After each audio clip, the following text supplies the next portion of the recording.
వస్తారు, తర్వాత వీళ్ళందరూ వస్తారు. ఒకసారి ఆర్ కృష్ణయ్య గారు జాయిన్ అయ్యారు, బీసీ సంక్షేమ సంఘ నేత, రాజ్యసభ సభ్యులు ఆర్ కృష్ణయ్య గారు. సో నేను సూరపల్లి శ్రీనివాస్ గారు లేవనెత్తిన పాయింట్ తోనే స్టార్ట్ చేస్తున్నా. ఎంబీసీల పరిస్థితి ఏంటి? 50% ఆల్రెడీ రిప్రజెంటేషన్ ఉంది బీసీలకు స్థానిక సంస్థల్లో. బట్ ఎంబీసీలకు 100 కులాలు కనీసం సర్పంచ్ గా కూడా గెలవని పరిస్థితి.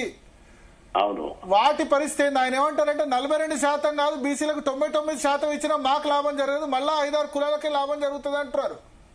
అంటే ఏబిసిడీలు పెట్టాలని ఇక్కడ కూడా ఎట్లయితే విద్యా ఉద్యోగాలలో ఏబిసిడి వర్గీకరణ ఉందో స్థానిక సంస్థలలో కూడా ఏబిసిడి వర్గీకరణ చేయాలని పలుసార్లు ఇక్కడనే కాదు కేంద్ర ప్రభుత్వంలో కూడా మేము రిప్రజెంట్ చేస్తాం.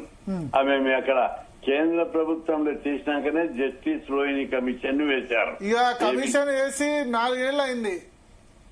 అదే అంటే జనాభా లెక్క ఆ కమిషన్ 4 సంవత్సరాలైనా రిపోర్టు ఇచ్చిందో దాన్ని ఏం చేశారో తెలియదు. 2021 చేశారు రిపోర్టు ఇచ్చింది. అయితే అక్కడ జనాభా లెక్కలు లేవు. జనాభా లెక్కలు వచ్చినాకనే ఏబిసిడి వర్గీకరణ చేద్దామని most backward classes, extremely backward classes, most backward class లో కూడా తేడాలు ఉన్నాయి. కొన్ని కులాలకు అసలు రిప్రజెంటేషన్ లేదు. బుడుబుక్కలోళ్ళు, పాములోళ్ళు, గంగిరేజులోళ్ళు ఇట్లాంటి కులాలకు చాలా ప్రాతినిధ్యం తక్కువ ఉంది. వాళ్ళు సంచార జాతులు అన్న, వాళ్ళు సంచార జాతులు కన్ఫ్యూజ్ చేయకండి. సంచార జాతులకు కూడా ఇప్పుడు సంచార జాతులది బీసీలు ఉన్నది. అయితే దీనిలో వాళ్ళందరికీ కూడా ప్రాతినిధ్యం లభించాలనేటటువంటిది మనం అడిగినాము. అది ప్రాసెస్ ఉన్నది అక్కడ. కానీ ఇప్పుడు ఒకటి కృష్ణయ్య గారు, ఇప్పుడు బీసీ జాబితాని పునర్వర్గీకరించాల్సిన అవసరం లేదా? ఉంది. ఏబిసిడీలు పునర్వర్గీకరించాలి. నేనేమంటా అంటే సిగ్గుచేటు 100 కులాలు సర్పంచ్ కాకపోవడం అనేది సిగ్గుచేటు. సిగ్గుతో తలదించుకుంటున్నా. ఎందుకంటే సమాజం ఇంకా 100 కులాలను యాక్సెప్ట్ చేయలేదంటే నాకు చాలా సింపతి ఉంది దాని మీద. ఆ కులాలన్నిటికీ ఇమ్మీడియట్ గా మనం ఎమ్మెల్యే ఎంపీలు ఇవ్వకపోదాం. ఎమ్మెల్యే ఎంపీ సంగతి వదిలేండి, సర్పంచ్ గా ఎన్నిక కాకపోవడం ఈ కులాలన్నీ సిగ్గుచేటు. 100 కులాలు సర్పంచ్ గా ఎన్నిక కాకపోవడం మన స్వతంత్ర భారతంలో తలదించుకోవాల్సిన పరిస్థితి. 75 సంవత్సరాల అదే వార్డు మెంబర్ కూడా కాకుండా ఇన్ని కులాలు ఉండడం 75 సంవత్సరాల స్వతంత్ర భారతంలో సిగ్గుచేటు.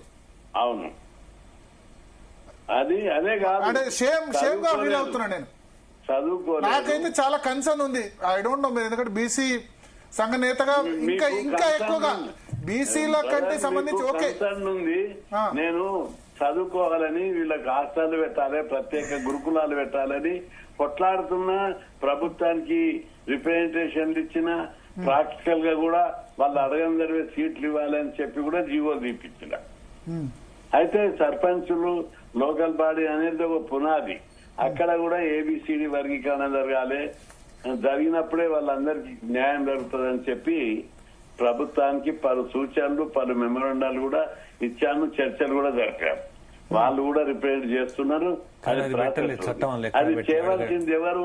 ప్రభుత్వం చేయాలి.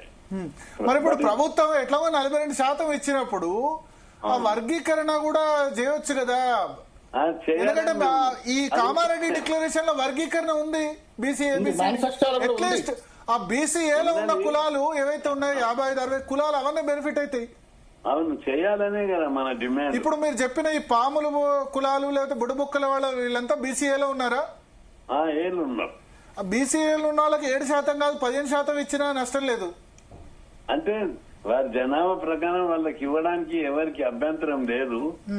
వంశరాజు చాలా కులాలు అస్తిత్వం. బుడుబుక్కల, గంగిరెద్దుల వాండు, పాముల వాండు, బుడుబుక్కల వాండు, ఇంకా చాలా కులాలు, ఇంతవరకు తెలివని కులాలు కూడా ఉన్నాయి. వాళ్ళందరికీ కూడా ప్రాతినిధ్యం రావాలి, వాళ్ళ అభివృద్ధి కూడా కావాలని చెప్పి మనము పలు సభలలో చెప్తాము. ప్రభుత్వానికి చెప్పడం అట్లా కాదు, ప్రభుత్వానికి. కానీ నిజంగా అంత్యోదయ అంటే ఇది కదా, వెనక బంతిలో కూర్చున్న వాడికి కదా రావాల్సింది. నిజానికి ఇప్పుడు ఎస్సీ ఎస్టీలకు కూడా ప్రతి కులంలో ప్రాతినిధ్యం దొరికింది. మాదిగా అనే కాదు, మాదిగా రెల్లి కులం సంబంధించిన వాళ్ళు కూడా సర్పంచ్లు అయిన సందర్భం ఉంది, ఏవైన సందర్భం ఉంది. ప్రభుత్వ ఉద్యోగాల్లో కూడా ఉంది. వీళ్ళ ప్రభుత్వ విద్యా ఉద్యోగాల్లో అదే పరిస్థితి ఉంది. వార్డు మెంబర్లు కూడా మీరు అన్నట్టు సర్పంచ్ కాదు, ఇంకా మీరు నన్ను కరెక్ట్ చేస్తారు, వార్డు మెంబర్ కూడా కాలేదు. దీని మీద అర్జెంట్ గా ఫోకస్ చేయాల్సిన అవసరం ఉంది కదా. అంత్యోదయ చివరి బంతిలో చివరి కూర్చున్న వాడికి అందాలి. అదే ప్రభుత్వ ఉద్దేశంలో కూడా అట్టడుగున ఉన్నటువంటి వాళ్ళకు ప్రాతినిధ్యం లభించేటట్టు చేయాలని ప్రాక్టికల్ గా నేను ప్రభుత్వ దృష్టికి సీరియస్ గా తీసుకొచ్చాము. అది చేయవలసింది ప్రభుత్వం చేయాలి, ఇంకా అది ప్రాక్టికల్ గా కావడం లేదు. వల్లభరెడ్డి రవీందర్ రెడ్డి గారు అంటారు ఆ దిశగా బీసీ నాయకులు పోరాటం చేయట్లేదు అని చెప్పి. లేదు రవీందర్ రెడ్డి గారు స్టూడియోలో ఉన్నారు ఈడీఎఫ్లో. చెప్పండి రవీందర్ రెడ్డి గారు. నా రిప్రజెంటేషన్ నువ్వు చదివితే ప్రభుత్వం దగ్గర అవన్నీ ఉన్నాయి ఏబిసిడి వర్గీకరణ గురించి. దానికి సంబంధించిన ప్రొఫెసర్ బాగయ్య గారు ఇంకా చాలా మంది పెద్దలందరూ కూడా వచ్చిర్రు, వాళ్ళందరూ రిప్రజెంట్ చేసిర్రు.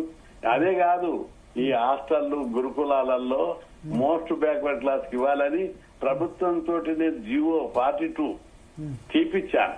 వాళ్ళకి పచ్చడికి ప్రాధాన్యత ఇవ్వాలి, వాళ్ళకి ఫస్ట్ ప్రయారిటీ ఇవ్వాలి. భరత్ గారు ఒక చిన్న రిక్వెస్ట్ కృష్ణన్నతోని. ఇప్పుడు బీసీ సంఘాలంటే ఒక గురువుగా అందరూ కొలుస్తారు కృష్ణన్నను. ఇప్పుడు బీసీ సంఘ నాయకులు తన శిష్యులే, నాకు తెలిసినంత వరకు చాలా మంది తన శిష్యులే. వాళ్ళందరికీ కూడా ఒక పిలిపియమని చెప్పండి, ఉపవర్గీకరణ మీద కూడా మాట్లాడండి అని వాళ్ళ శిష్యులకు చెప్పమని నేను రిక్వెస్ట్ చేస్తున్నా.